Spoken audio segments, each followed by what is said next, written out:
Deus abençoe a todos, que Ele nos ilumine, nos mostre caminhos. Estamos recordando algumas coisas que já foram ditas, porque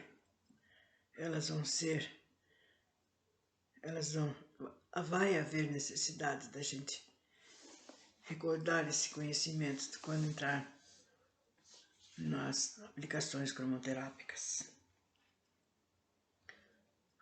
Já foi falado, explicado sobre o perispírito. Volto a dizer então sobre a aula, sobre o duplo etérico. Agora vamos falar alguma coisa a respeito dos chakras.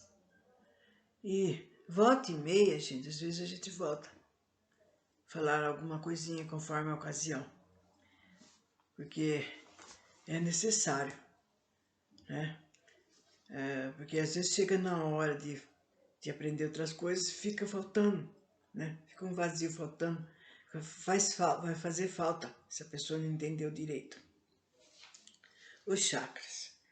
O outro importantíssimo conjunto envolvido no processo alimentador energético do corpo físico são os chakras, órgãos semimateriais pertencentes ao duplo etérico, que são os responsáveis não só pela comunicação, mas, sobretudo,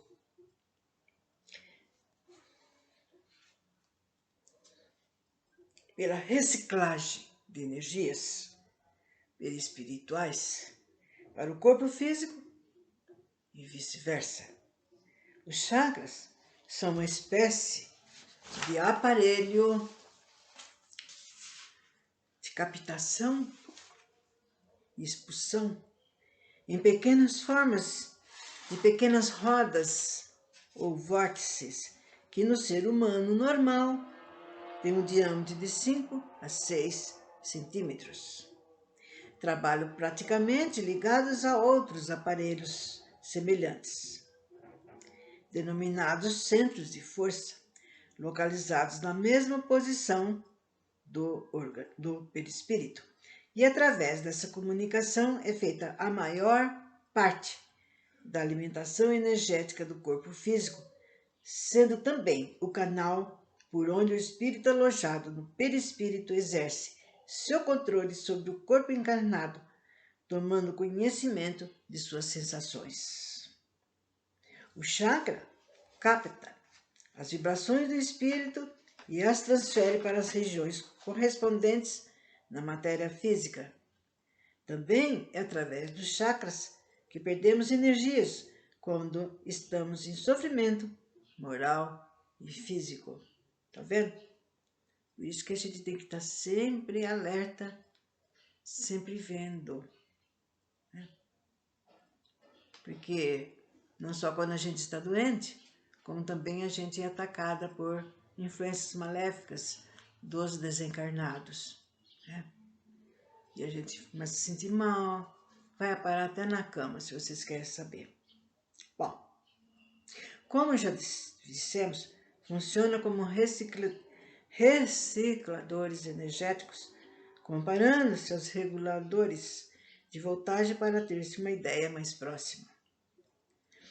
Poderíamos mostrá-lo ainda como discos giratórios em constante movimento, no sentido contrário às do ponteiro do relógio, isto é, da direita para a esquerda.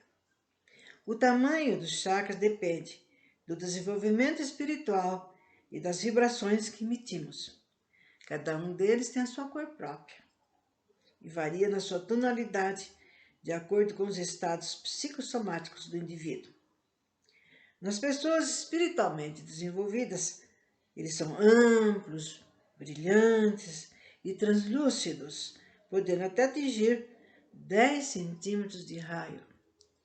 E nas pessoas mais materializadas, de vibrações mais baixas e primitivas, apresentam-se com cores mais escuras, opacas e com diâmetro reduzido. No primeiro caso, canalizam maior quantidade de energia vital, facilitando o desenvolvimento das faculdades psíquicas do homem. Dentro da estrutura do trabalho, identificamos 8 chakras principais que podem ser classificados em 3 categorias. Bom, antes disso, devo dizer que nós temos muitos chakras no nosso corpo. Não são só esses, viu, gente? E que tem aqueles que estudam, especialmente tem pessoas que estudam muito sobre ele.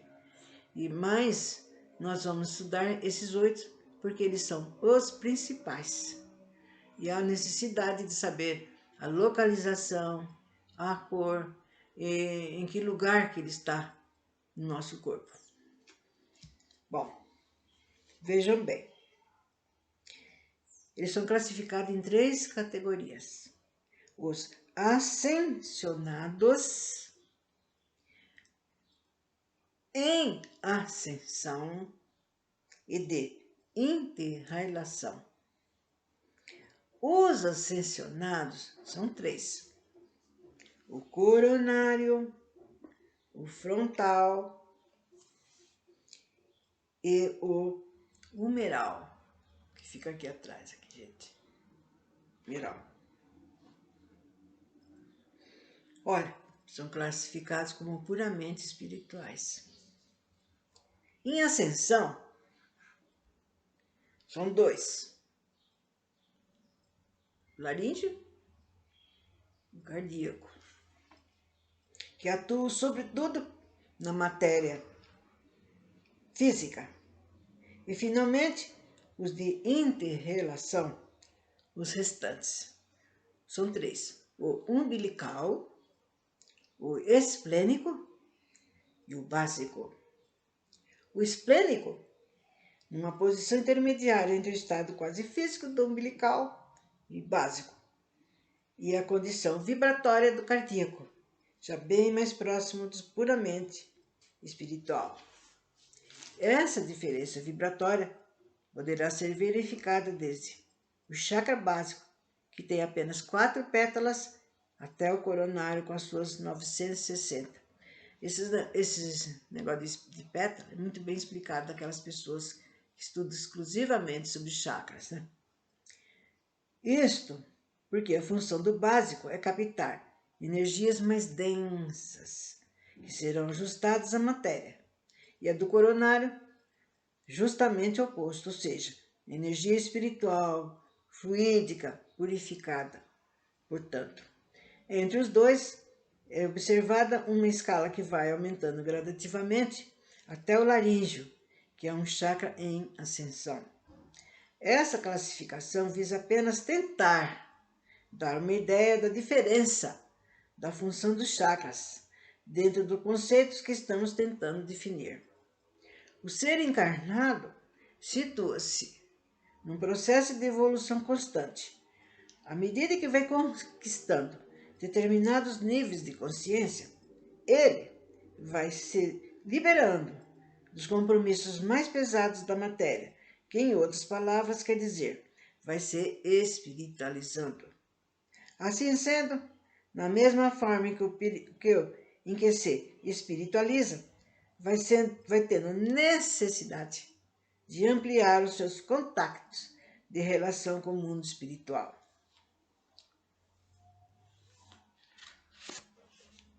Essa compulsão, evidentemente, exige a melhoria dos órgãos de relação.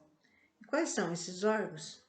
Justamente aqueles que serão capazes de filtrar e receber as energias a serem captadas até por direito de conquista no processo evolutivo. Esses órgãos são os chakras coronário, que busca de forma direta a área do espírito. O frontal, responsável pela relação mente, física e espírito. E o humeral, responsável pelo intercâmbio entre espírito e matéria. Como se pode ver, são órgãos cujas funções têm caráter puramente espirituais e, por isso, no estágio mais elevado da convivência do ser encarnado com seu próprio objetivo maior, sua evolução espiritual. são os ascensionados. Numa colocação um pouco mais abaixo, nesse relacionamento estão os outros dois, classificados em ascensão, o laríngeo e o cardíaco. O primeiro é responsável pela materialização do contato espiritual, através da psicofonia, e o outro, com suas atribuições na área do sentimento. Portanto, um órgão muito requisitado no andamento da vida de relação da matéria física, mas que reflete, sobretudo, os impulsos do espírito imortal. Depois virão outros 3 chakras, os chamados principais, que poderiam ser classificados também de chakras de união, mas que apresentamos como de inter-relação, porque já se encontram, né, com outras tarefas. Olha, eu vou dizer aqui, se encontram num plano bem mais espesso, gente. Por isso que eles são muito importantes, tanto quanto os outros, mas veja bem as funções deles, né? Ó, se encontra num plano bem mais espesso, para não dizer quase físico. A nos parece que de união seria apenas o esplênico, né? O esplênico é esse aqui, gente, onde está o baço. O baço não é o fígado, não, que tem gente que faz uma confusão. Ó, a nos parecer, de união seria apenas o esplênico, pela própria função que exerce, de ligação com o umbilical, que é o chakra aqui da nossa barriga, né? Onde estão os intestinos, todo o sistema da alimentação. Vejam bem, gente, que pela própria função, ele liga o umbilical e o básico, né? O básico já mostrei, segundo o seu René Nunes, fica aqui atrás, né? Aqui atrás, logo depois, quando termina a nossa coluna. O umbilical, responsável pelas respostas da matéria física, e os básicos, apresentadores de energia. Ó, o básico e o umbilical são classificados de inter-relação porque a eles incube todo o trabalho de equilíbrio e de alimentação da parte mais densa do homem. Os chakras se comunicam através de canais energéticos próprios que se ajustam entre si. Então, vocês estão vendo, gente, qual a necessidade de a gente saber a respeito de cada um dos nossos chakras, né? Uns que são mais ligados à espiritualidade, outros ligados mais à materialidade. E todos eles trabalham em conjunto harmonioso, maravilhoso. Mas, como já disse, nós temos obrigação de estudar esses chakras se nós quisermos mantermos sempre bem, sempre de uma maneira satisfatória. Né? Porque eu já falei que o bloqueio, as influências espirituais negativas dos nossos irmãos do astral inferior nos atacam sempre, gente. Nossa, na aura, eles mandam verdadeiros dardos, igual os índios lá na floresta, né? Verdadeiros que se fixam na nossa aura. E também nos chakras, no perispírito. Então nós temos obrigação de vermos e sempre nos ajudar. Como? Observando, se cuidando, se tratando. Então, até uma próxima ocasião, onde vai ser falado sobre o passe magnético.